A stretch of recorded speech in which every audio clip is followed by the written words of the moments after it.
In a nutshell, what are we talking about here? Critical race theory is an idea promoted by people like Kimberly Crenshaw, Derek Bell, Charles Lawrence, and many others at the Harvard Law School. Real smart people back in the 70s and 80s trying to come up with a way to talk about not just individuals, but institutions, not just sentiments, passions, and emotions, but systems and structures.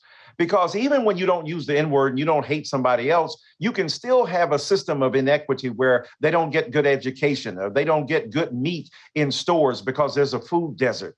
These are structural matters, not individual matters of whether I like you or not.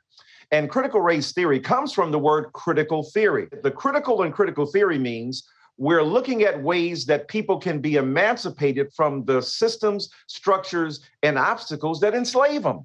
So we're trying to free people. That's what the word critical means. So when you apply that to critical race theory, this is a theory that comes up with trying to liberate people from the conditions that enslave them, to emancipate them and the rest of us. So when people hear critical race theory, oh my God, they're teaching it in school. No, they ain't. They're not teaching it in your local high school, your local junior high school, your local grade school. What they are trying to teach, however, is a different way of understanding race and Black history in this country. Why are they saying we're not going to teach it to young kids? I mean, you're saying they should. So I don't understand why people are saying, no, it's not going to be taught to young kids. Right. I'm saying the notion of critical race theory, where they're getting involved in some sophisticated deconstruction of system versus individual. Ain't nobody trying to teach that. What we're trying to teach is a history of American society that includes Black people as agents of their own destiny, as people who have been both victims and victors